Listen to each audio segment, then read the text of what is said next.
A new sweater costs $30. Tax is 7%. How much does the sweater cost after tax? Two different ways to get there. The two-step process would be to calculate what 7% of $30 is first. So if you take 7% of $30, that would be the same as doing 0.07 multiplied by $30, because of is a multiplication word. You get $2.10. This lets us know that we're paying an additional $2.10 for the sweater in tax. To get your new total, you would take the $30 and add to that the $2.10, and you get $32.10 after tax. The one-step process and the process that we're going to continue with in the next example uses a combination of the $30 sweater represented as a percentage and the 7% tax. So what we end up with is that we must pay 107% of the cost.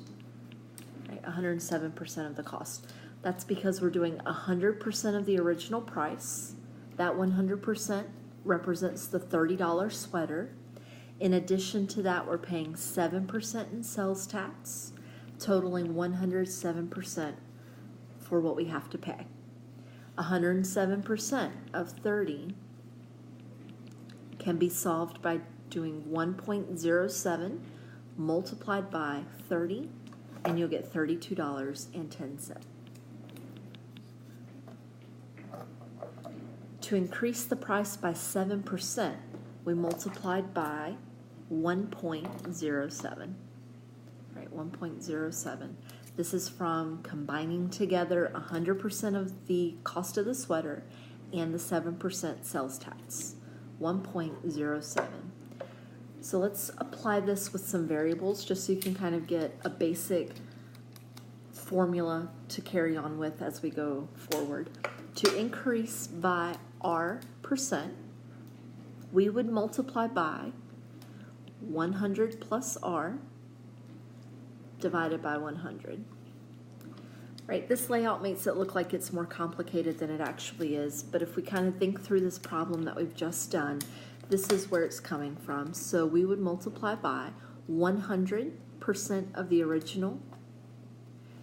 In addition to that, the increase percentage. And then the dividing by 100 part, that's essentially turning that percentage into a decimal. So just right here off on the side, I'm going to show you where these numbers are coming from. Right, for that original problem, we paid 100% of the $30 sweater. We paid the 7% sales tax. That totaled 107%. To convert this to a decimal, we know that we could move that decimal back 2 places, which is the same process as dividing by 100. That's where the 1.07 comes from. Okay. So down at the bottom, we want to find the multiplier for each situation. This decimal number that we're coming up with is the multiplier. We'll need the multiplier when we start plugging into our exponential growth formula. For the first one, the price of a gallon of milk increases by about 1.9% each year. The multiplier here would be the result after we take 100%